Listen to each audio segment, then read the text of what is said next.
eye makeup. It either thrills you or it terrifies you, or if you're watching this video, you're probably somewhere in between.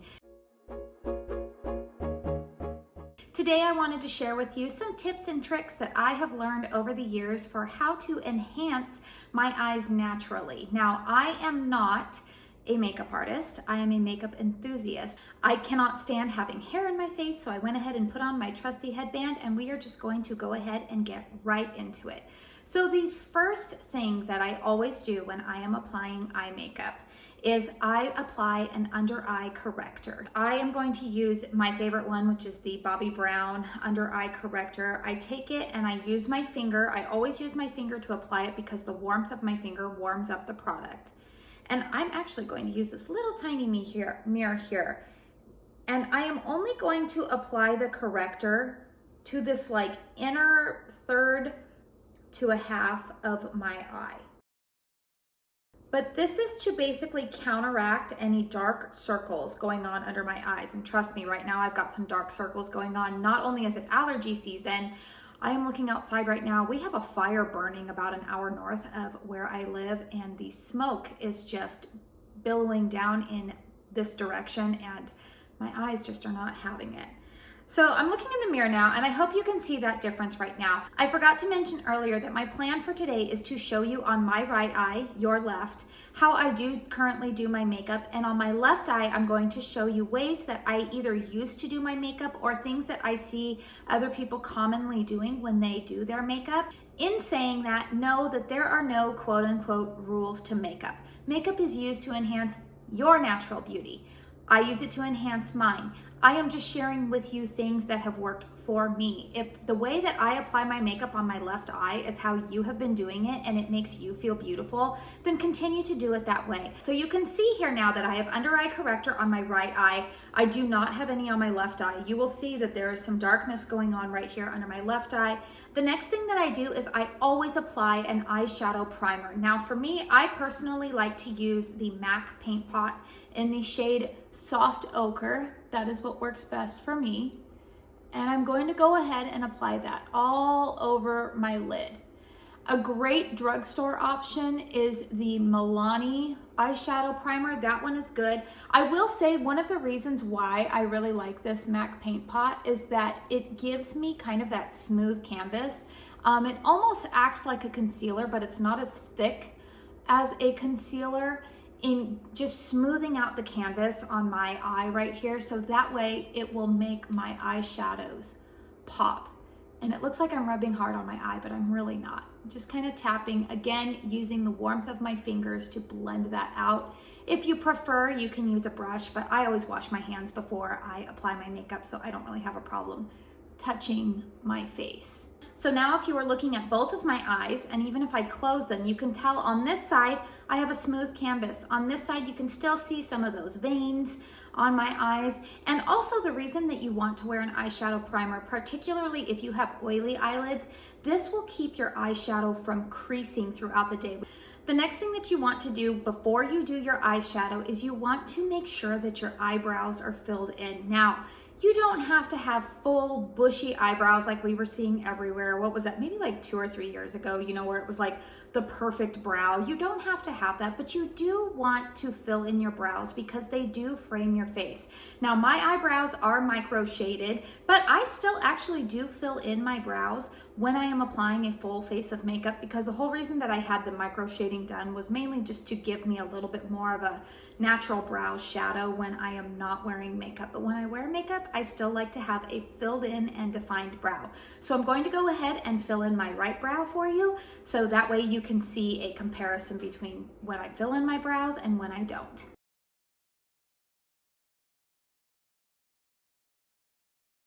Now we're going to go ahead and get into the actual eyeshadow application, but I did want to show you kind of those prep steps first, because clearly you can see that there is a difference in how we are already setting up our eye makeup look for success.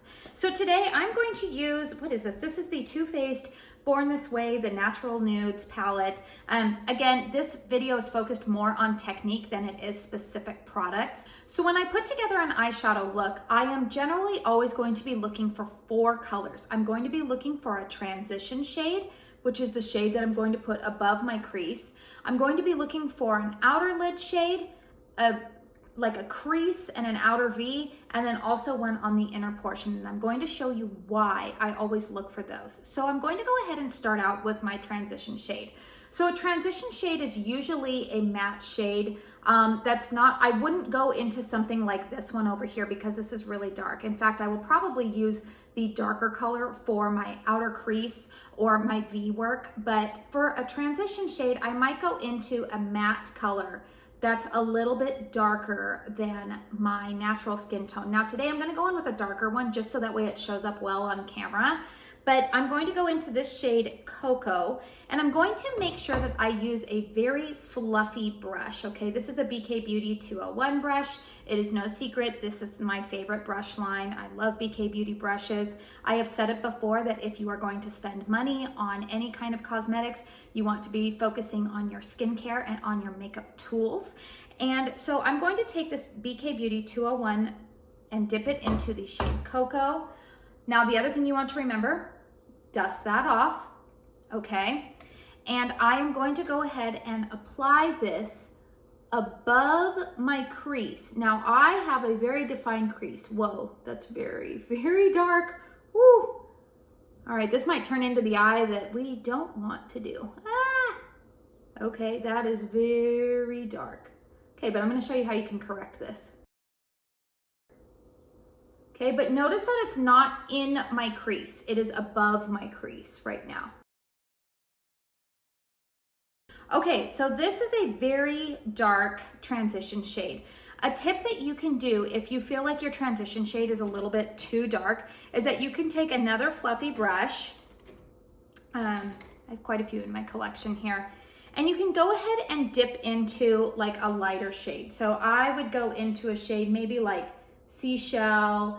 Glistening Snow is probably gonna be a little bit, but I'll dip into this Seashell, okay? And I can go back in and just kind of go over that outer edge of it to just kind of soften that look a little bit. All right, that's a little bit better.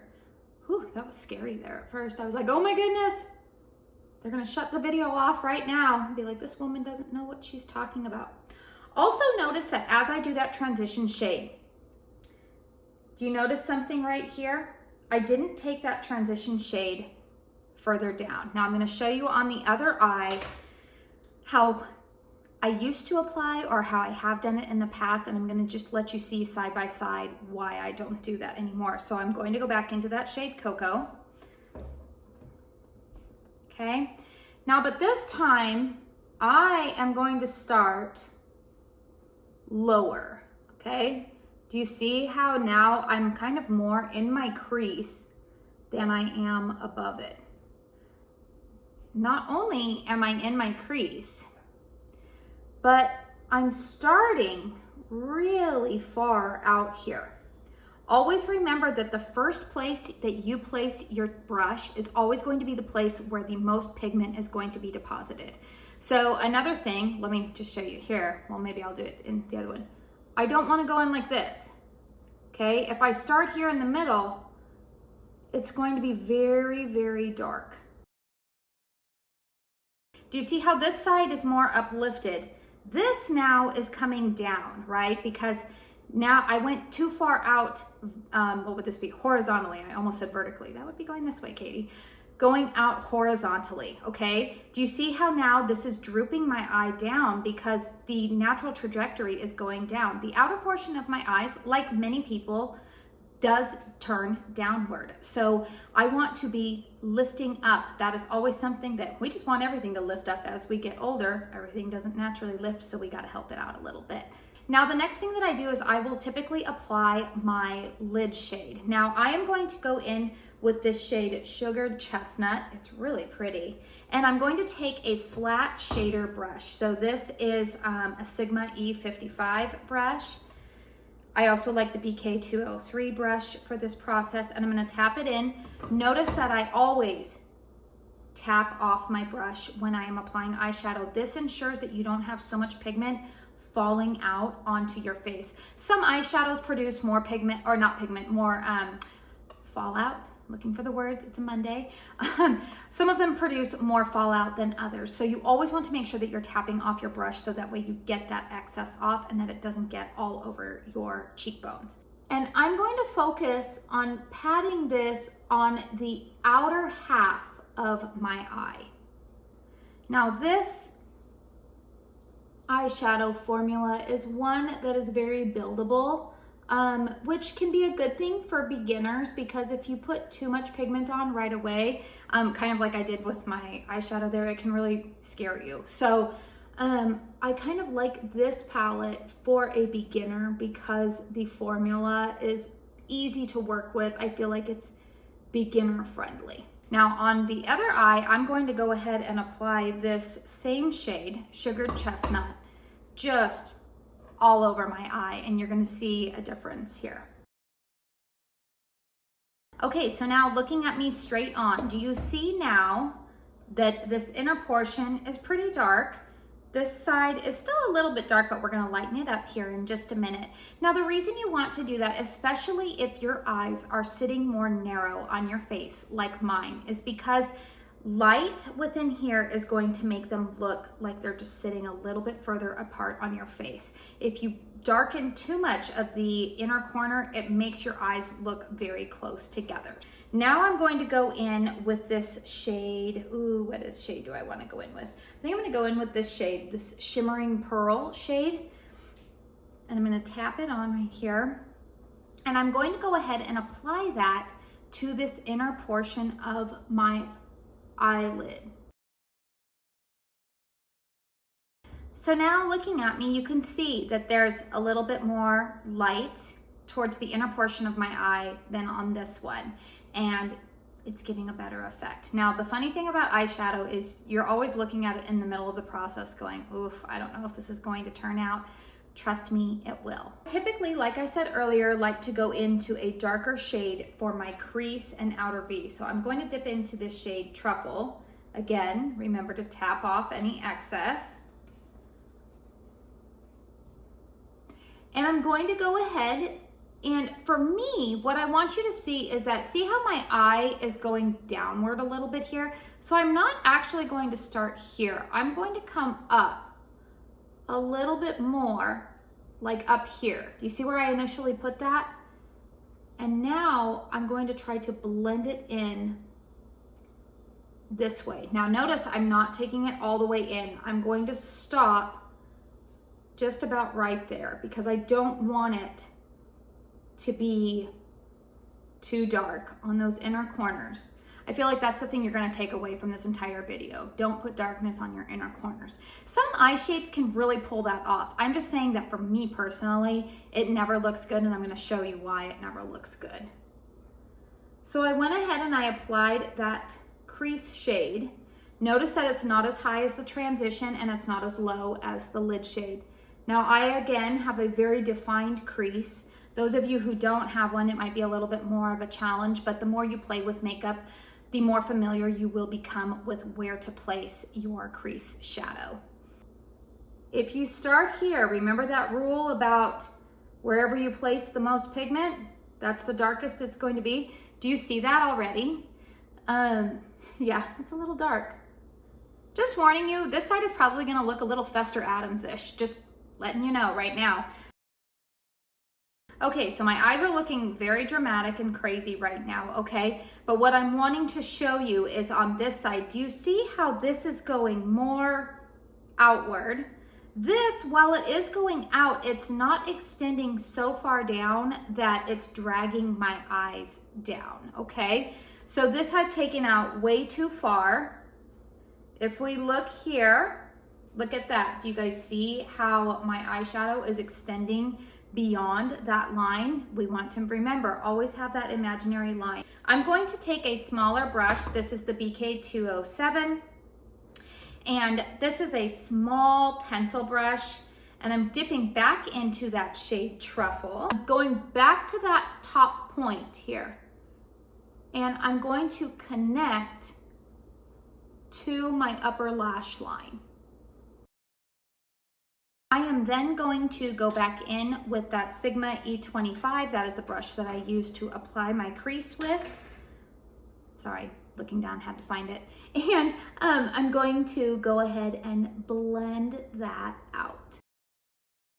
On the opposite side, I am not going to use a smaller pencil brush. I'm just going to go back in with that crease brush, and I'm going to connect my outer V that way. Now that I have my eyeshadow applied to both eyes, I want you to see, can you see the difference now of why it is called a transition shade? There's a shade that is slightly lighter than that crease shade, which then blends into the lid shade. Now again, I am not a makeup artist. If you are, you're probably looking at this and critiquing all of my technique. I am just a makeup lover, but these are just some things that I can see just looking between my two eyes. Whoa, there's a difference. You cannot see a transition shade on this side. You just honestly see one giant muddy mess on this left side. Eyeliner. A rule that I typically use is that I use different color shades on my top lid and on my bottom. So what do I mean by that? Well, I usually will use black on my top lid. Very rarely, if I'm using a softer look, I will go in with another eyeliner shade, but typically I use black on my upper lid. So I am going to go ahead and apply my black eyeliner. One of the things when I apply eyeliner is that I do not start all the way at that inner corner. Again, that is not flattering on my eye shape. I typically will start about 3/4 of the way in. I stick very close to my lash line until I get here, because look, if you look at my eye, do you see how it starts to turn downward a little bit? I don't want my eyes to go down. So when I get to that point, I'm hoping the angle will pick this up correctly on the camera, and I apologize if not. I am going to start taking it out, not down.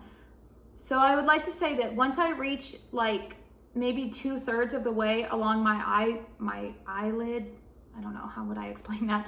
I'm really struggling for words today. When I get about 2/3 of the way, now I'm going to go straight out instead of following my natural eye shape. And I am going to do what is called a baby wing here. Now this is trickier the older that we get and the more texture we get on our lids. It's hard to apply eyeliner and talk at the same time. On the opposite eye, I am going to do something that I see a lot of women doing. And again, if this is something that makes you feel beautiful, then just keep doing it. But for me, I personally just don't think it is very flattering to most eye shapes. I am going to go in with my pencil eyeliner, and I am going to line all the way following my lash line. Going back to what I explained earlier, now I'm going to go ahead and line my lower lash line, but I'm going to use a different colored eyeliner. Or better yet, if you don't want to purchase a bunch of eyeliners, you can always go back and line your under eye with that transition color, or with even the outer V, depending on how smoky you want your eye to get. You can go ahead and do that in place of using a separate eyeliner. I have plenty of eyeliners on hand, so I'm going to show you this trick. I'm going to use this Urban Decay 24/7 pencil. This is in the shade Double Life. And something that I'm going to do instead of just drawing it on my eye is I like to take, again, this is a clean brush, not the same one I just used on the other eye, but it's the same brush. And I'm going to apply this right underneath my lash line. And I'm going to connect it there to the outer V.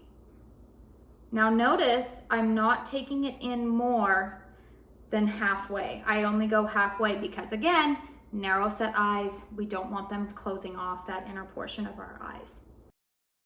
On the other eye, I'm just going to go ahead and use the same eye pencil that I used on my top lid, on my bottom lid. The next thing that I'm going to do is I'm going to apply my under eye concealer, and I'm just going to dab it right here on this outer portion of my eye. Again, remember, that's where I want the focus to be. I'm going to use a brush to just gently blend this out and up. Notice that I didn't take it all the way in here. Now I can apply a little bit more here if I want to, but I already applied that under eye corrector, so I want to make sure that I'm not putting too much, especially with this concealer because it's a very thick and emollient one. I don't want my inner corners to get cakey. Now on my left eye, I am going to apply concealer underneath, but I am going to use a concealer that is right now just a smidge too light for me right now. Now this is honestly the shade of concealer that I use in the wintertime when I don't have self-tanner on. Now here's a thing that I am gonna say. I'm just gonna take a big glob of this, okay? And I'm just gonna go in ham, like this. Oh my goodness. I hope you can see the difference here right now. See, this is very light under this left eye. My right eye does have some brightness and uplifting going on, but it's not like I have ski goggles on. Something else that I always do in keeping with that theme of brightening the inner corner is I always apply an inner corner highlight. I'm going to use this e.l.f. What is this? No Budge Shadow Stick. This is in the shade Perfect Pearl. This has been kind of like my little go-to inner corner shadow lately. You can also use a shadow within the palette. It's usually going to be that lightest shimmer shade, or if you prefer a matte look, you can do that. We are almost done with this tutorial. I want to talk about our lashes right now. So one thing that I always do, I curl my eyelashes. I am also somebody who is a fan of a lash conditioner or a lash primer. I believe that it just helps volumize my eyelashes and it also keeps them well conditioned. My favorite for about the last year has been this one from Jane Iredale. I don't need a whole lot, just a little bit, and I only let it sit for about 5 to 10 seconds because I don't want it to get too set before I go in with my mascara. I'm going to use one of my favorite mascaras. This is the Hourglass Caution Mascara. And notice again that with my eye shape, I am really focusing on the outer half of my lashes. I will touch on the inner ones, but I really like to get the bulk of my mascara on the outer portion. Now, if you are new here and you've never seen me apply my makeup before, you were probably screaming at me going, but what about the lower lashes? I don't apply mascara to my lower lashes, and I'm going to show you why on this eye. Now, on my left eye, I am not going to curl my lashes. I am not going to apply a primer. I am just going to go in with mascara. And now I'm going to apply it to the lower lashes. Okay, so this is our completed look for today. Okay, I can't even take myself seriously, you guys, with this left eye. I'm honestly looking in the mirror going, oh my word, I need to get in and wash my face right now, wash this off. But I hope you found this helpful because sometimes hearing how you're supposed to apply makeup and then seeing it compared side by side can really be a lot more beneficial. If you found this video helpful, please don't forget to hit that thumbs up button. It really, really helps me out. Also, if you are new here and you're not subscribed to my channel already, feel free to hit that subscribe button and notification bell so that way you can be alerted to anytime I upload new content. I typically like to upload beauty content on the weekdays, and on the weekends I throw in a couple of candle reviews. I want to say thank you again for spending your time here with me today. YouTube should be suggesting a couple more videos for you at the end of this one if you have some time to stick around. If not, thank you again, and until my next video, I hope you all go out and have a very blessed day. Bye.